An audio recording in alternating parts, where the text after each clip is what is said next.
verse 28.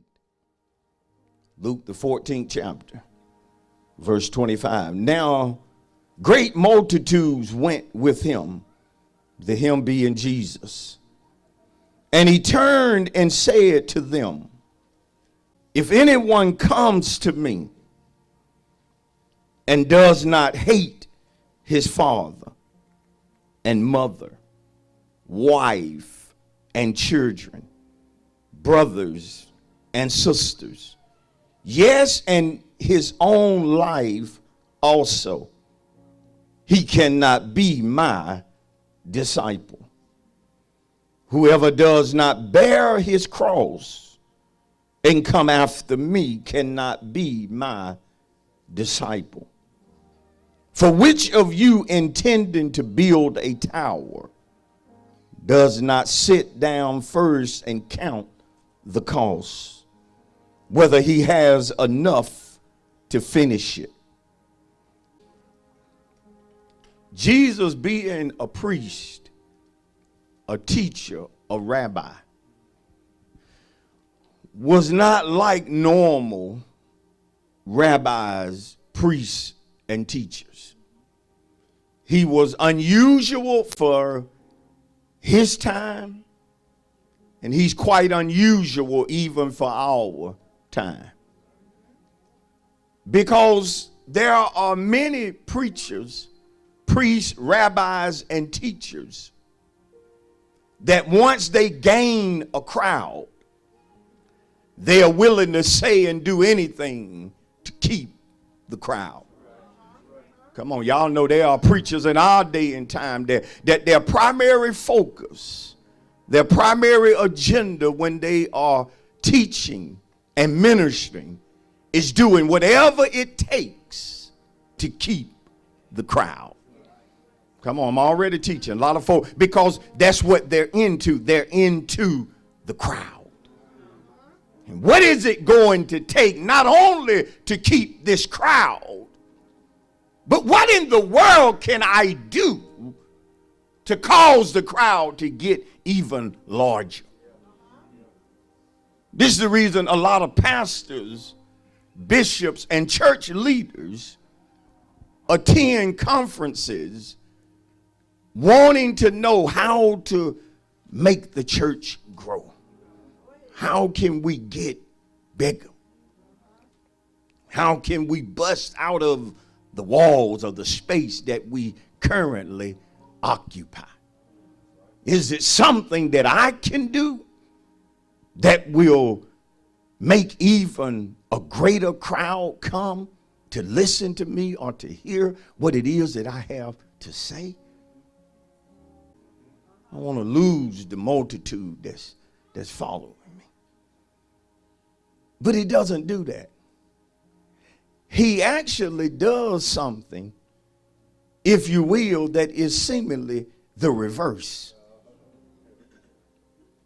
He's talking to people as if he doesn't really care if you come or you go. He's even talking to them to the point to where he wants them to clearly understand that if you're going to be my disciple, this ain't going to be no easy road. See, most of the time, if you want to keep people following you, then make it as easy as you possibly can. Keep them as comfortable as you can. But he doesn't do that. He starts saying things that in one sense, this can be difficult to receive. We following you, but the things that you're saying to some could possibly be scary.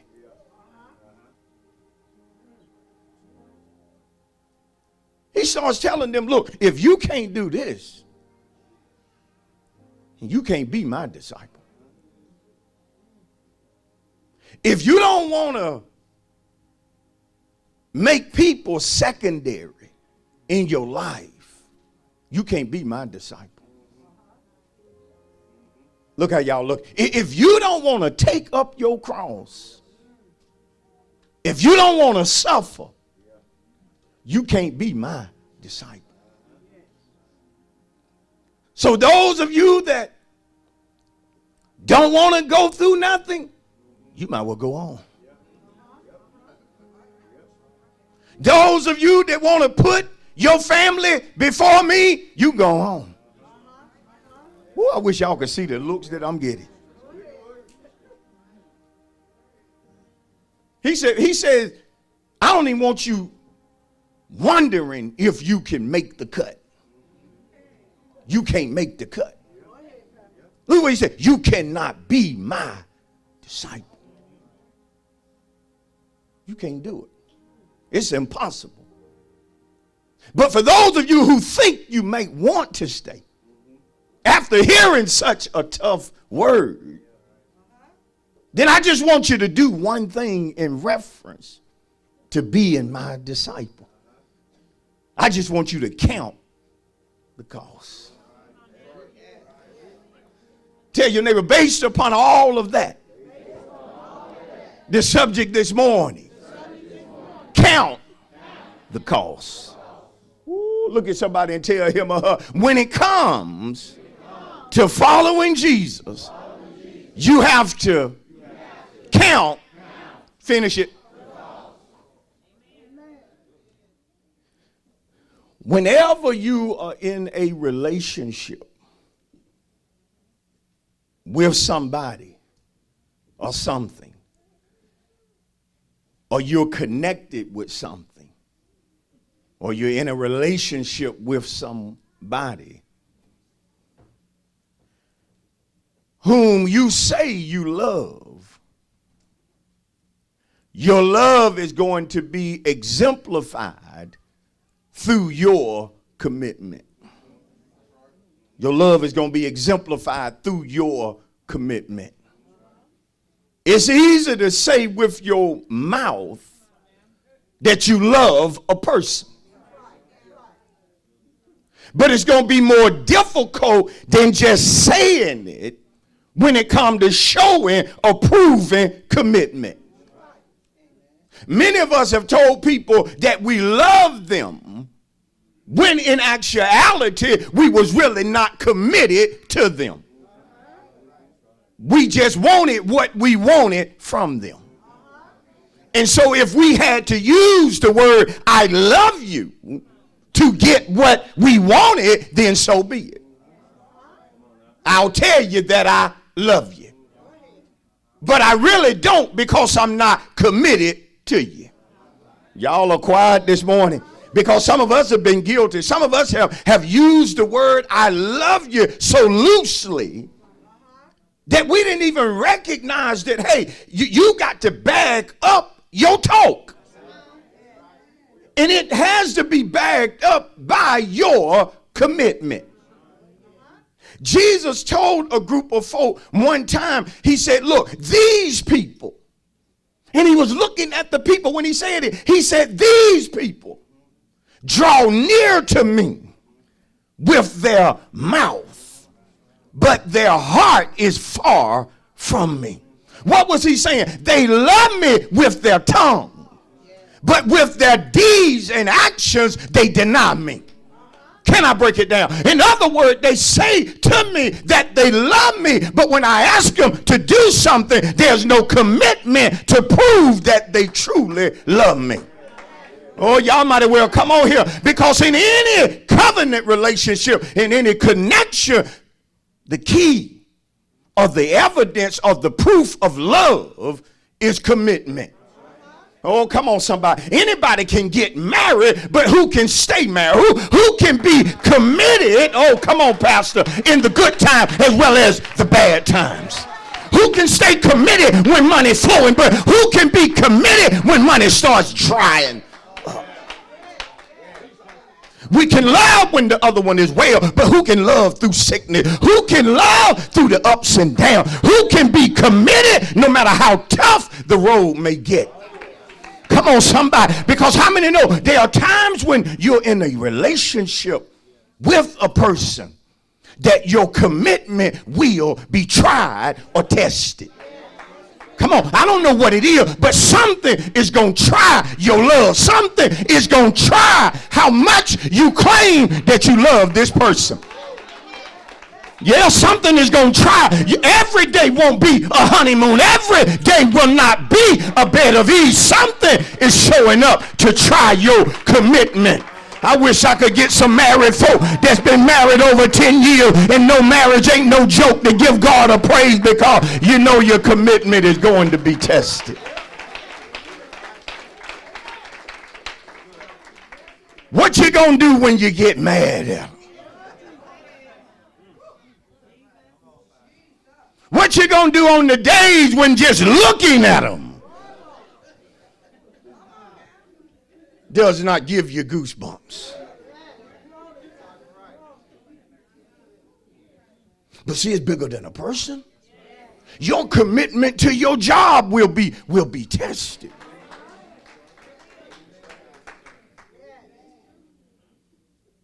And we're going to get the bonus, not this year.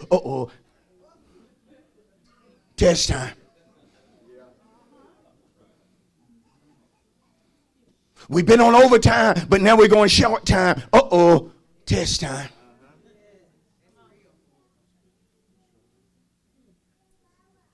And in a relationship, understand that there are times that a person cannot just be committed, but their commitment has to go to a greater level, or you have to increase your commitment. I wonder anybody ever been there where you was in love with something.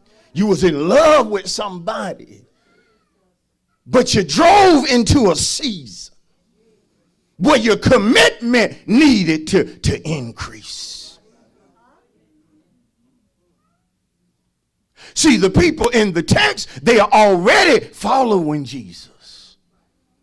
They're already showing a sign that we want to be your disciple. We want to be with you. We want to go wherever you go.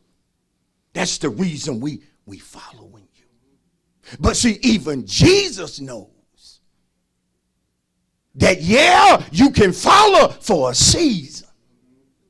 But will you keep following when what I demand of you increases? Will you stay committed, watch me, when I need more out of you?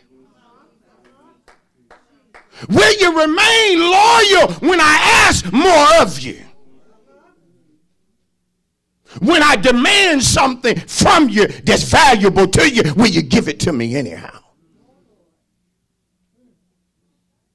Because again, when you love somebody, you exemplify it through your commitment.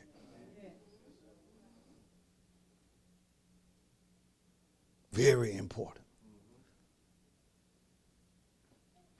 In Genesis 29, there's a story about a man named Jacob. Jacob is a trickster. He's a con artist. And he wanted his brother's blessings so bad that he got together with his scheming mama, a woman by the name of Rebecca. And they devised a plan to fool Isaac, Jacob's father, and Rebecca's husband. Because the blessing was seemingly to go to Esau. But Jacob had to pray. He had to release the blessing. And Esau was a hairy man. Y'all listen to me. Isaac had to release the blessing. And with Esau being the oldest child, by right it was supposed to be his. But Rebecca, with her shady self, come on, I got to teach it right this morning. I got to take my time this morning. She favored Jacob over Esau. See, parents, you got to be careful when you favor one over the other, and there's no legit reason to do so. This just the one that you like, but the other one you birth also, but they don't do it for you. God, I'm talking right up in here.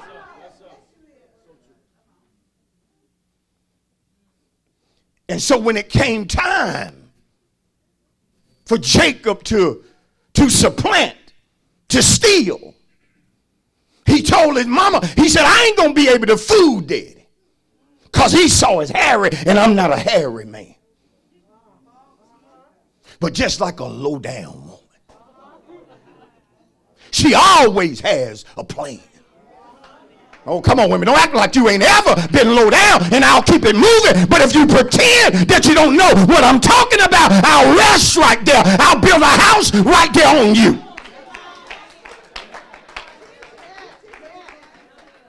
She said, don't worry about that, boy. Leave that up to me.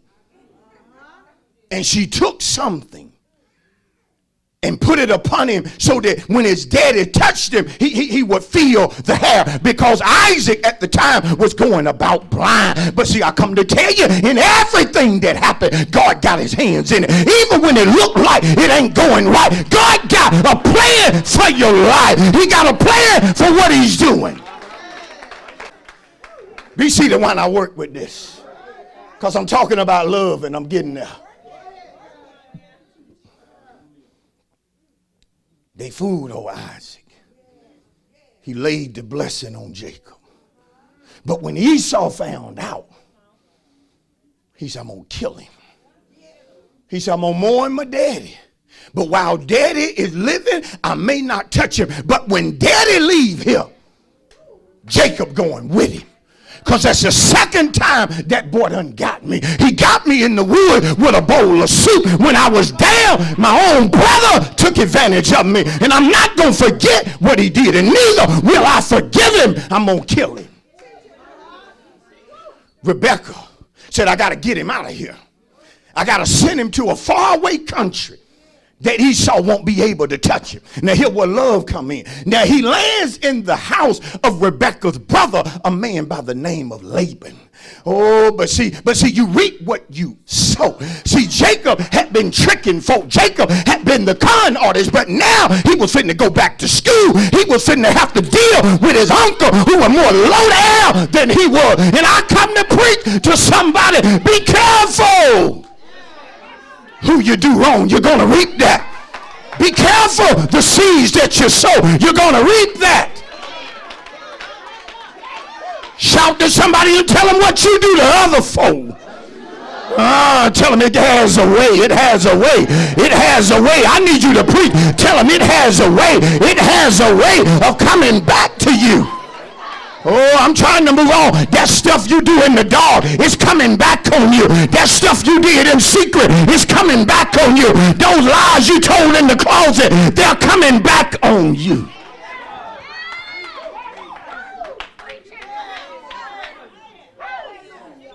I got folk that did things to me and God said, don't worry about her. I'm going to get her.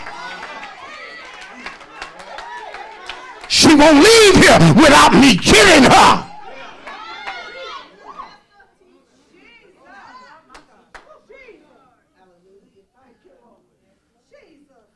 So he gets down now. And he sees a woman by the name of Rachel. The Bible said that Rachel was beautiful. Listen to me. In form and appearance. Meaning that she didn't just have beauty on her face, but the girl had the curves to go with it. She was beautiful in form. And she was beautiful in appearance. And Jacob said to Laban, for this one, I love her. I love her, Laban. And I'll work 7 years just to get her. I ain't talking Laban. I'm committed. I'll work 7 years for her. Oh, see, I'm talking about commitment. I'm talking about loving something. Because when you love a thing, you don't mind working. You don't mind doing what you have to do. He said, I'll work 7 years if you'll give her to me. But see, he was dealing with a con artist. And Laban said, okay, deal. He worked 7 years, and the Bible says, I'm talking about love this morning. I'm talking about commitment this morning. The Bible said at the end of 7 years, Jacob said about his 7 years of labor just for Rachel. He said about his commitment over 7 years that it felt like a few days to him.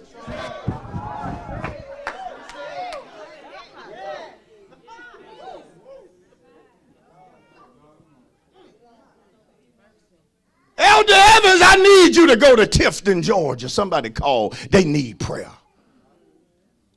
And the Bible says, if any among you are sick, let them call for the elders. If he's faithful, if he's committed, he gonna go.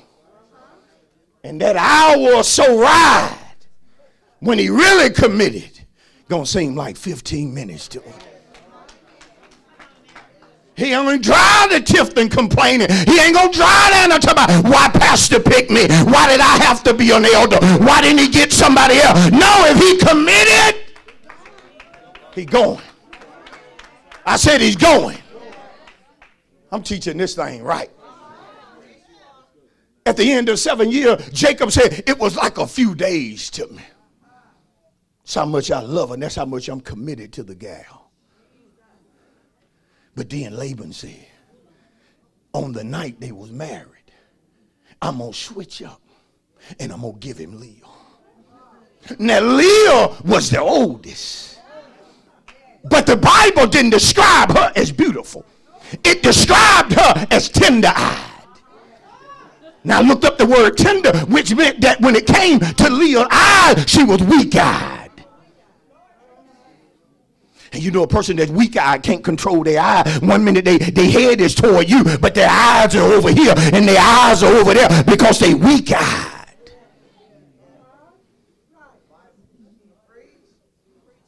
So he gave him Leah. Jacob went to Laban and said, what is this that you have done? I worked 7 years for Rachel and you done gave me Leah. He said it should not be so in my country that I should give you the younger and the old one have yet to marry. Jacob said, I love Rachel so much that I'll work another 7 years. Ooh, talking about commitment. I said, I'm talking about commitment. I said, I'm talking about being committed to that which you say you love. Most of us have got mad and walked off. We'd have cut Laban or did something to him and got up out of there. But the boy so loved Rachel that he said, I'll put in another 7. See, because he was committed to her because he loved her. The problem in the church is that people say they love God, but they're not committed to him.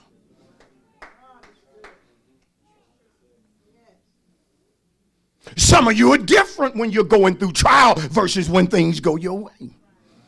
Your praise is different. Your offering is different. Your handshake is different. Even your hug is different when things go your way versus when you're suffering.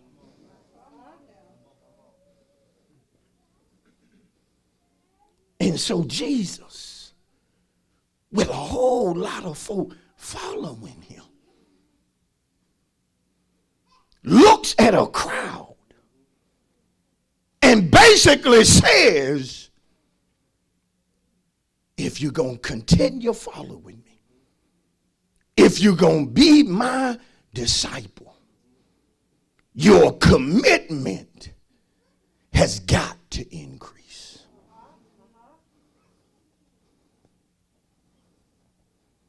I'm not going to be on your schedule. You're going to be on my schedule. You're not going to serve me when you want to serve me. You're going to serve me when I tell you to serve me. Oh, I'm coming. I'm coming. Because in the church, you have a lot of folk who are just up and down. Some of us don't serve in ministry at all because it does not fit in your life. It is a disruption to your schedule.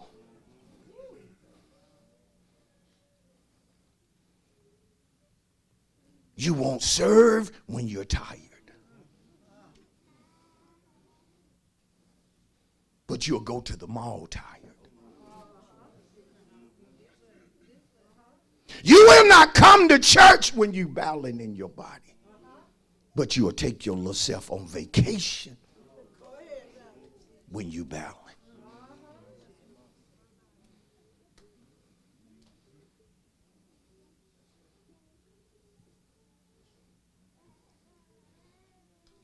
Will you give God your last if he asks you for it? How committed are you to God? How committed are you to him? How committed are you really so? Thank you for watching the Making People Productive broadcast with Pastor Leonard D. Cochran of A Place of Refuge, Noonan. To order your copy of today's message, please call the church office at 770-252-3855 and reference the message number listed below. We want to hear from you. If you have been helped, strengthened, or encouraged by the word, let us know. Also, don't forget to connect with us on all of our major social media platforms to receive exclusive information and updates with all things Refuge Noonan. A Place of Refuge Noonan is located in the city of Noonan, Georgia.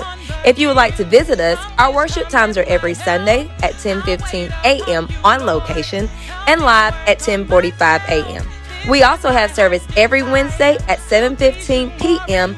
via Facebook and YouTube Live.